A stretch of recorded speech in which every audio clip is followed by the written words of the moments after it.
I am Tamara, and I guess you could say I am a widow. Although it has been a year since my husband passed away, it's one of the things I call myself. It is a title I never thought I would carry, but the universe has this sneaky way of changing the course of your life when you thought you had your shit figured out. Travis and I were head over heels in love, the kind you read about in sappy novels. Our love story kicked off back in college, where we were busy figuring out love and life all at once. Now Travis, he was something else. A charmer with a killer smile that could brighten up even the gloomiest day. We were that couple everyone secretly envied. Life was good and we believed we had all the time in the world. Let us backtrack a bit and talk about Travis's background. Travis had a tough upbringing. His dad passed away when he was just a little guy, leaving a hole in his heart that could never quite be filled. His mum, Carolina, well, she's a character, and I use that term generously. Instead of being there for Travis when he needed her most, she was off chasing her own love stories. Travis was practically invisible to her. Here is the thing. Travis's mum, the woman who should have been there for her son, was anything but supportive. She had remarried a wealthy man called Frederic, who lived in a whole different world. She cut ties with Travis like he was a pesky fly, focusing solely on her new husband's riches and the lavish lifestyle they offered. Frederic had bought her own house and 2 cars, amongst many other things. Travis reached out to her, hoping to keep some connection alive. But she treated him like an inconvenience. It was as if she had upgraded her life and had no room for her own flesh and blood anymore. It hurt, watching Travis grapple with her indifference.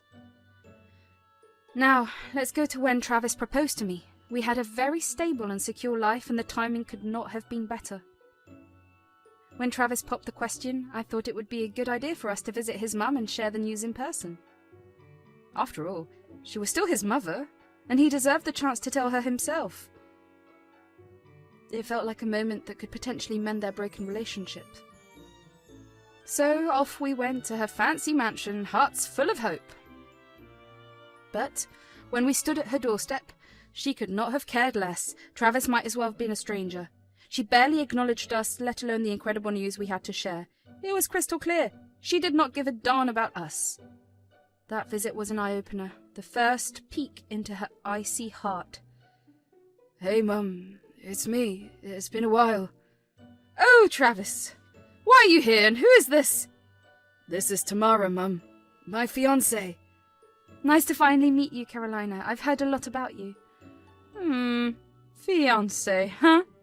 You're engaged, and that's a reason to disturb my day?" Mum, we thought you would want to know. I've missed you." "Missed me? Travis, it has been years. I've moved on." "Mum, please, just hear us out. We are getting married soon, and we'd love for you to be a part of our lives. I thought it was time we tried to rebuild our relationship. We live in an apartment about half an hour away from here." "Rebuild what exactly? Travis, I'm a busy woman. I've got a new family now and new life. I do not need reminders of my past." "We're not trying to remind you of anything, Carolina. We just thought you should know about our wedding plans." "Wedding plans? How quaint! But I've got plans of my own, dear. Plans that do not involve you or Travis. I'm so sorry, kid." "Mum, why are you doing this? We are your family." "Travis, I do not have time for this. My husband, Frederic, will be back soon. He's the one who matters now." Carolina's reaction cut deep. Disowning her own son, how could a mother be so selfish? Travis was crushed, and I could not help but feel his pain.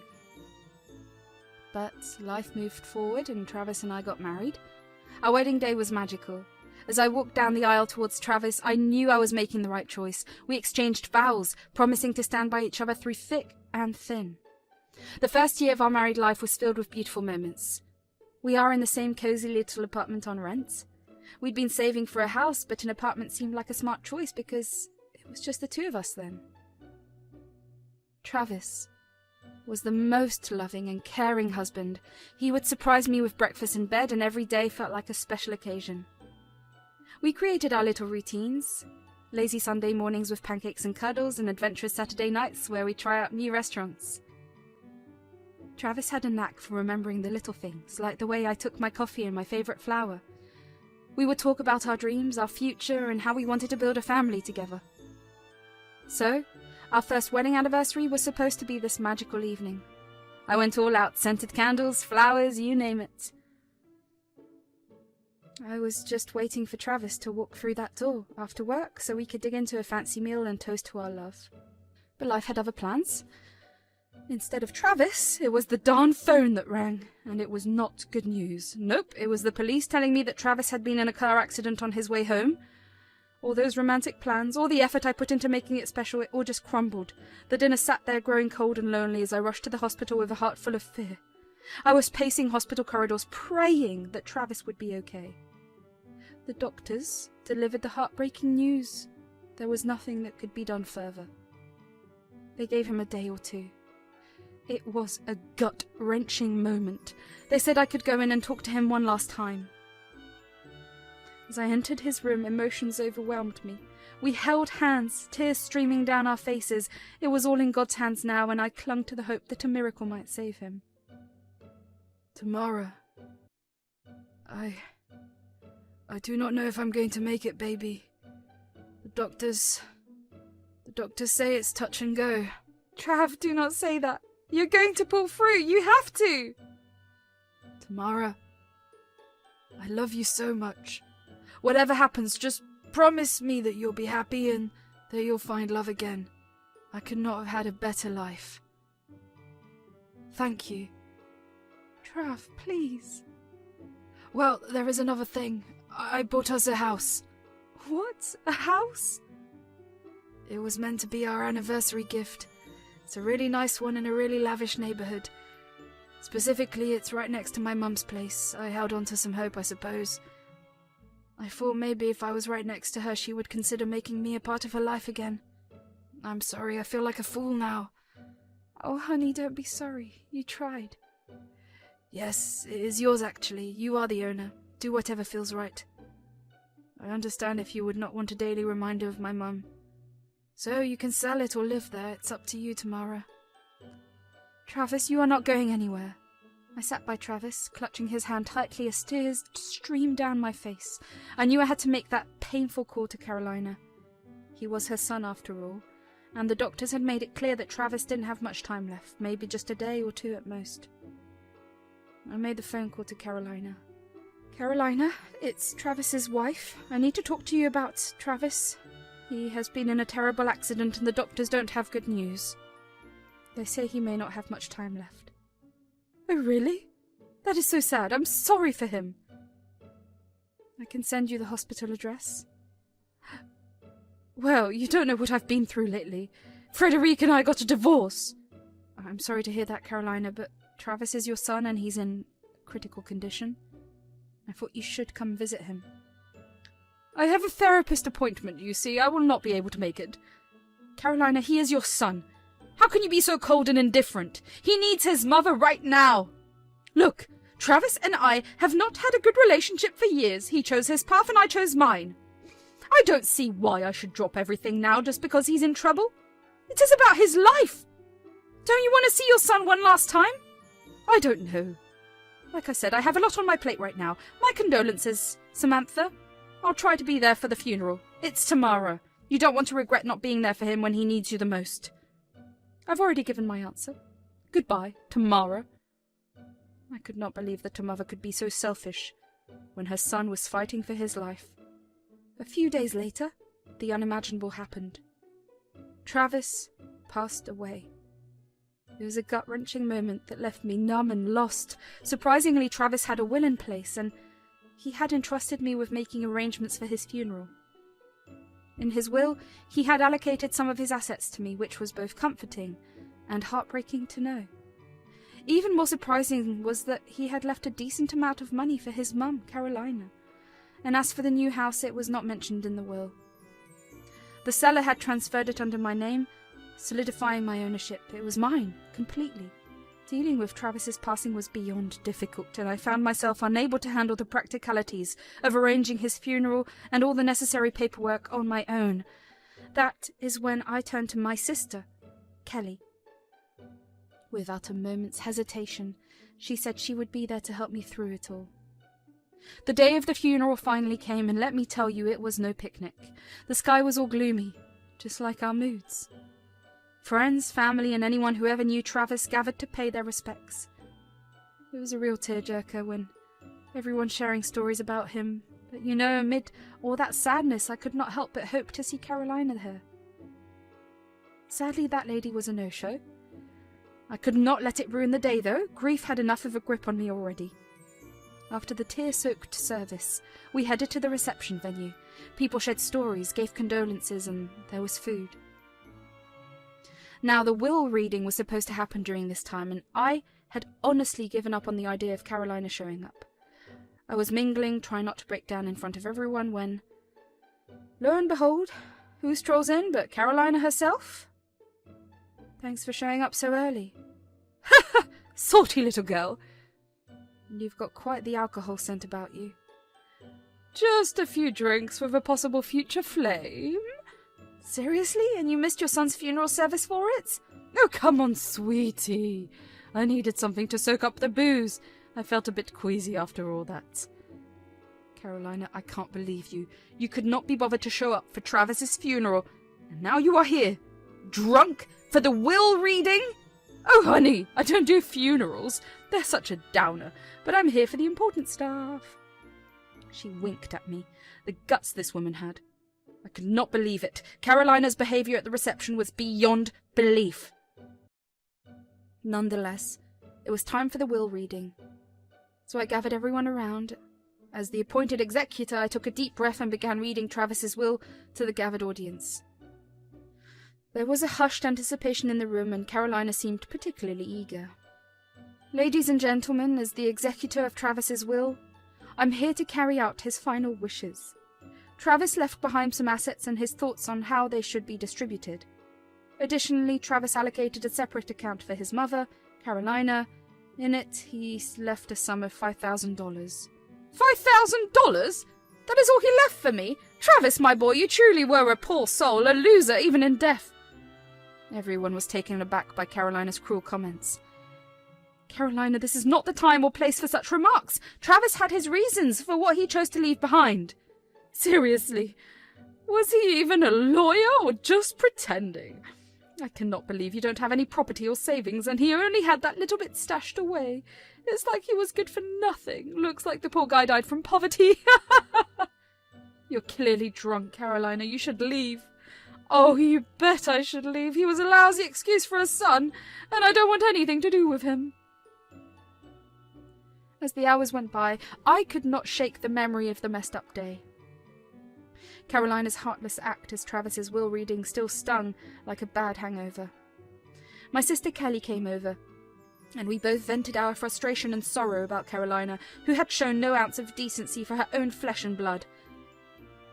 Time kept moving, and I started thinking about the house Travis had bought for us. The idea of living next door to Carolina was just unbearable. I could not stomach the thought of it, so I decided to take things into my own hands. I got in touch with the real estate agent who had been dealing with Travis's house purchase. Luckily, Travis had not dotted all the I's and crossed all the T's before his unexpected exit. With the agent's help, I took charge of the keys to the house. It was a bittersweet moment, knowing that this would be our new home, but it was also a painful reminder of the man I had lost. One day I mustered the guts to visit the house. Emotions hit me like a train as I walked up the driveway. It was more than just a house, it was a mansion. Next door, Carolina's house seemed tiny in comparison. I did not expect to see such a grand house. As I walked through the door of my supposed new home, I couldn't help but imagine the life Travis and I could have built together. The pain became unbearable as I explored every corner of the house, haunted by memories of what could have been. I realized that I could not live there without Travis.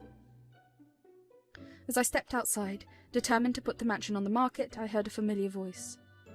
"What are you doing here?" "None of your business." "Oh my God! There was an open house here some time ago."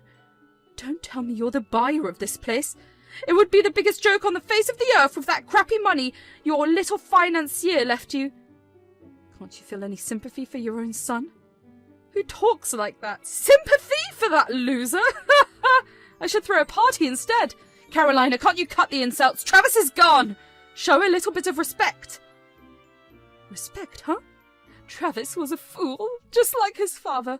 You and he made quite a pair. Are you living alone next door? Yeah, Frederic finally left. I could not stand him anymore, and maybe you should too. This house is beyond your means. What Carolina said hit me really hard. It was not just the harsh words about Travis. It was the fact that she was his mum. Her comments kept replaying in my head like an annoying song stuck on repeat. It felt like she had uncovered a spot and poured salt all over it. So I did what I had to do. The plan to sell the house, that was gone now. I was going to move into the mansion so I could rub it into Carolina's face every day, to remind her how precious her son was, and she was the toxic and problematic one. So, within a week, I moved into that new house next door, not just because I wanted to show off or compete with Carolina's mansion, but also because I needed a fresh start. I started to look at things from a different angle. It was like maybe this was what Travis wanted, so I thought I would do it for the both of us. Packing up my stuff from our old apartment was tough. Everything had a memory attached to it. A piece of Travis. I wrapped up his photos, his favourite books, and all those little knickknacks we'd collected over the years. When I stepped into the new house, it felt like a dream Travis was supposed to be a part of. The day I settled into the new house, I just knew what I had to do. I baked a batch of Travis's beloved blueberry muffins, slipped into a lovely sundress, and headed next door, ready to face Carolina. I wanted to give my dear mother-in-law the news myself. She opened the door. Tamara, what on earth are you doing here? What is this? Hi, neighbour. I just moved in and I thought I'd bring over some muffins I baked. How? When? Why? Let me break it down for you, Carolina. Travis bought this house for us as an anniversary gift, probably where he had used his savings. Travis did that? Why didn't I know about it? Because, Carolina, you were too busy with your new husband and counting his money. Tamara, I did not know. Of course you didn't. You have always been absent, from not visiting Travis in the hospital during his last moments, to skipping his funeral service and just showing up for the will reading. I made some mistakes. Some mistakes, Carolina! You have been cruel and disgusting. You ridiculed Travis when you found out he left you very little in his will. You did not even give him the respect he deserved. I never realized how much I hurt him until it was too late. Please, Tamara, I'm genuinely sorry. Sorry now that you found out your son had some money left for you? Love should have been unconditional. You know what, Carolina? Enjoy the rest of your life seeing my face every day as a constant reminder of what you did to your son. It has been a whole year since Travis left us. Time can heal wounds, they say, but it does not mean the scars disappear. I'm learning to carry on step by step. Carolina, on the other hand, is spiraling down a different path. It's hard not to notice her from my home, right next to hers. She's been using alcohol as her crutch, drowning her sorrows or maybe her guilt, who knows? I gotta say, every time we run into each other, she has a look of guilt, shame and regret, all at once on her face, and it is satisfying. I cannot help but feel a bit of sympathy for her at times. She missed out on so much when Travis was alive, and her absence during his darkest moments, and even at his funeral, is something I can't forget or forgive. One thing I have learnt through all of this is that being a bad person doesn't get you very far. Sure, you might gain some material things, but you lose something much more valuable. Yourself. People who are dishonest, cruel, or selfish might seem like they are winning in the short term, but in the grand scheme of things, they don't last long. 'Tis the one who show love, compassion, and kindness who leave a lasting legacy. So my advice to anyone reading this is simple. Be a good person. It might not always be easy, but it is worth it in the end.